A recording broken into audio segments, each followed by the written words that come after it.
What are you expecting?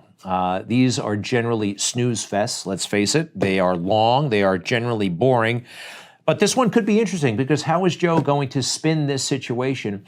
We don't have peace abroad. We have turmoil at home. Inflation's out of control. How is he going to spin all this? How is he going to make this horrible situation look good?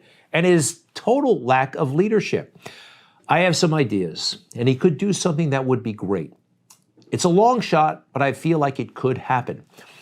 Let's face it, Joe Biden is too old, too weak to be president. We can all see it. I mean, his actions are bizarre. He's just not up to the job. Can anyone imagine him running for re-election in 2024 and being successful at the age of 82, being re-elected president? That's not going to happen. I don't know how this is going to play out, but that's not going to happen. Joe is failing right now. What if he came out tonight and said, I will be a one-term president. I am not running for re-election.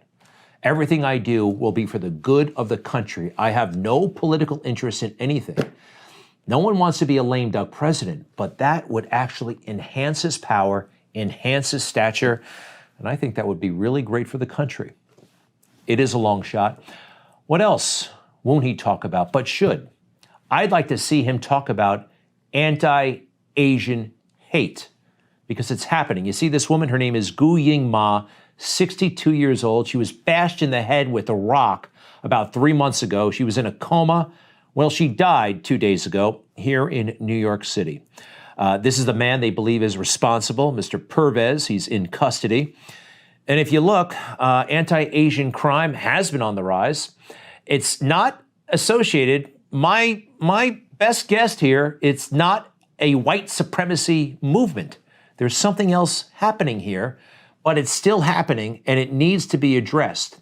I noticed for a brief moment when they thought they could portray it as white supremacy, they jumped to the scene. Do you remember when they went to Atlanta in the aftermath of those spa shootings? Even though the police told them this wasn't related to racism, the FBI said the same thing. No, they went there and said, this must be racism. I will be very curious tonight if Joe talks about his favorite boogeyman, that ghost, the ghost of white supremacy. And now, a rise of political extremism, white supremacy, domestic terrorism, that we must confront and we will defeat. And we won't ignore what our intelligence agencies have determined to be the most lethal terrorist threat to the homeland today. White supremacy is terrorism. We're confronting the stains of what remains the deep stain on the soul of the nation: hate and white supremacy. It's a phantom. It's not real. White supremacy is awful. There are about 6 people who believe in it in the entire country, and when they break the laws, they should be arrested. But he's pretending. He's wishing this into reality, and it's not a reality. If he goes there tonight, if he says white supremacy, I have an idea how at least Republicans and fair-minded Democrats should react.